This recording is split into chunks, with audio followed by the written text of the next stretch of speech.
नमस्कार मित्रों, स्वागत है एक और वीडियो में। साथियों, आज के वीडियो में मैं बात करने वाला हूं सोयाबीन में जिन किसान मित्रों के सोयाबीन 20 से 25 दिन के हो गए हैं, क्योंकि कई क्षेत्रों में थोड़ी सी पहले बोनी हो गई थी। हमारे क्षेत्र में ये जो खेत मैं आपको दिखा रहा हूं, इसमें ये 25 तारीख की बोनी है, तो लगभग ये 17-18 दिन का सोयाबीन हुआ है। लेकिन कई क्षेत्रों में 20 दिन का सोयाबीन भी हो गया है, 25 दिन का सोयाबीन भी हो गया है। दोस्तों, सोयाबीन में अधिक उत्पादन लेने के लिए देखिए, बाद में हम जो करते हैं वो कोई काम का नहीं है, लेकिन जो हमारा सोयाबीन 20 से 25 दिन की अवस्था में रहता है, उस सोयाबीन में हमें क्या करना चाहिए ऐसा जिससे कि हमारा उत्पादन अच्छा आए और वेजिटेटिव ग्रोथ भी अच्छी हो सोयाबीन की, और ज्यादा से ज्यादा सोयाबीन हमारा फुटाव करे। तो दोस्तों, इस वीडियो में हम इन्हीं बातों पर बात करेंगे। ज्यादातर किसान साथियों के सवाल है कि साहब, हमें खड़ी फसल में सोयाबीन की में यूरिया देना चाहिए कि ना नहीं देना चाहिए। इसमें से लगभग 80% लोगों का मानना है कि हमें सोयाबीन की खड़ी फसल में यूरिया नहीं देना चाहिए, क्योंकि साथियों सोयाबीन की जड़ में गांठ रहती है, जो राइजोबियम की गांठें रहती है वो यूरिया खुद बनाता है, और यूरिया की आवश्यकता सोयाबीन की फसल को रहती नहीं है, ऐसा बहुत सारे लोगों का मानना है। लेकिन साथियों, सोयाबीन की वेजिटेटिव ग्रोथ कैसे होगी? जो हम जिस टाइम पे उसमें 15 से 20 दिन में या 20 से 25 दिन में जो चीजें करेंगे वही हमारे काम आएगी। अब अधिकतर हमारे किसान साथियों को समझ मिल गया है कि जिन किसान साथियों ने कुछ हार्बिसाइड भी डाल दी है, घास कंट्रोल हुआ है, और कुछ किसान साथियों ने डोरा या कुल्पा चला लिया है। जैसे कि मैं आपको ये खेत दिखा रहा हूँ, इसमें मैंने भी कुल्पा निकाल दिया है, और अब आप देख सकते हैं कितनी शानदार स्थिति है, यानी कि घास पूरी तरह से कंट्रोल हो गया है।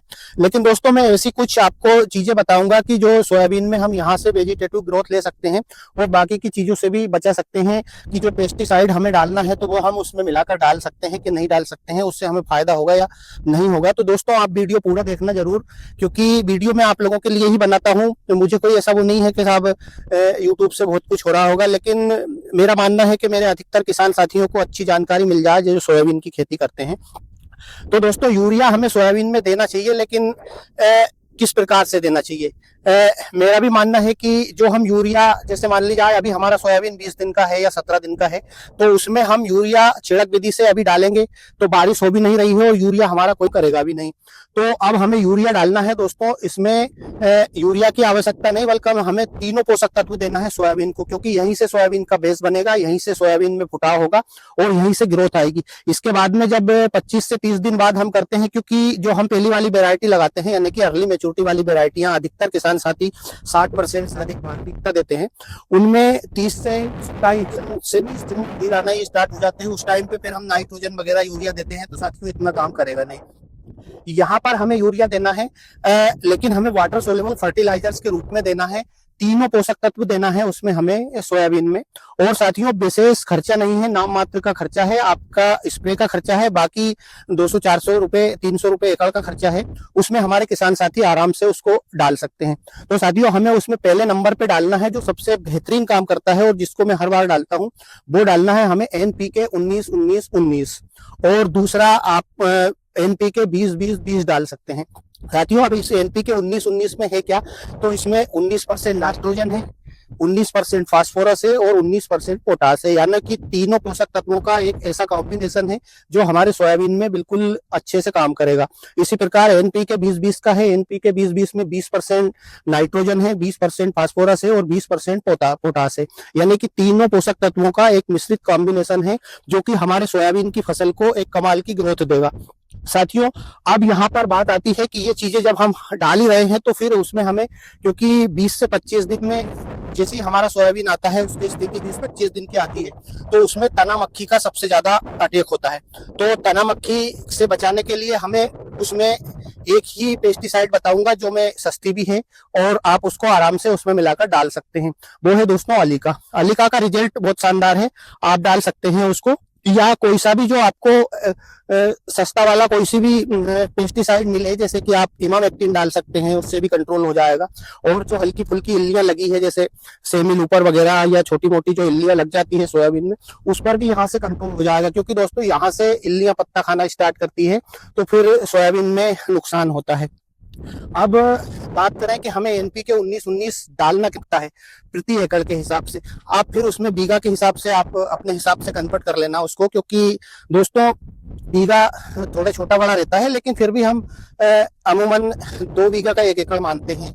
अलग अलग जगह अलग अलग सिचुएशन, अलग अलग बीघा रहता है, तो उस प्रकार से आप उसका कैलकुलेशन करके और डाल सकते हैं।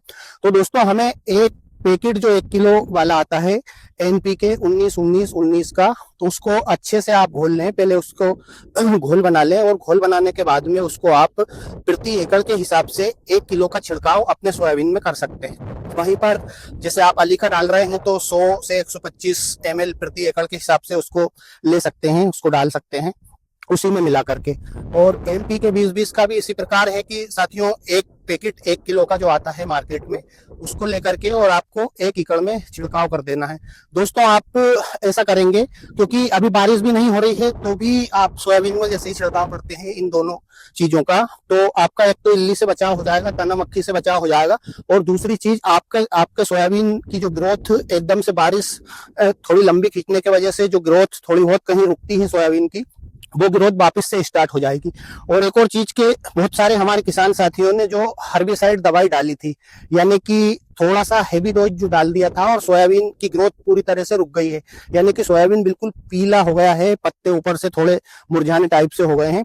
ऐसे किसान मित्रों के लिए भी बहुत शानदार कॉम्बिनेशन है ये, बहुत शानदार। आप NPK 19-19-19 जैसे ही आपके सोयाबीन में डालेंगे, वो आपका सोयाबीन वापस से रिकवर होना स्टार्ट हो जाएगा, क्योंकि उसको पोषक तत्व तीनों मिल जाएंगे, नाइट्रोजन मिल जाएगी, फास्फोरस मिल जाएगा, पोटास मिल जाएगा। बस ये तीनों चीजें ही तो चाहिए हमारे सोयाबीन की फसल को। जैसे कि हम पहले बेसल डोज में डालते हैं तो क्या डालते हैं, NPK ही डालते हैं, यानी कि नाइट्रोजन, फास्फोरस और पोटास। जैसे बुआई के समय में हम DAP मिलाते हैं, या हम बेसल डोज में जिस टाइम पे हम खेत की तैयारी करते हैं उस टाइम पे हम सिंगल सुपर फास्फेट का इस्तेमाल करते हैं। अधिकतर किसान मित्र पहले ही छिड़क देते हैं, वो पाउडर फॉर्म वाला या दाने वाला हो। और जिस टाइम पे हम सोयाबीन की बुआई करते हैं उस टाइम पे हम DAP मिलाकर डालते हैं। तो DAP में भी क्या है, DAP में आपका 18% नाइट्रोजन है और 46% फास्फोरस है। तो दोस्तों 17 भी चाहिए, लेकिन सल्फर हमें सोयाबीन में कब डालना चाहिए, इसके लिए मैं आपको एक सेपरेट वीडियो बनाकर दूंगा। और दोस्तों सोयाबीन से संबंधित वीडियो अब मेरे लगातार आते रहेंगे, तो कृपया करके आप जो नए किसान मित्र हैं, जो नए मेरा वीडियो पहली बार देख रहे हैं, वो चैनल को सब्सक्राइब करके और बेल आइकन को प्रेस जरूर कर लेना, ताकि आपको मेरा वीडियो सबसे पहले मिल जाए। और दोस्तों सोयाबीन का उत्पादन काफी शानदार आता है यदि हम समय समय पर चीजें करते हैं। ऐसे हमें नॉलेज नहीं होने के कारण हमारे किसान मित्र एक तो पैसा भी बर्बाद करते हैं, और दूसरी चीज ये है कि उत्पादन अपना अच्छा ले नहीं पाते हैं सोयाबीन की। तो दोस्तों आपको लगातार वीडियो दूंगा, तो आप कृपया करके जुड़ जाना जरूर चैनल से।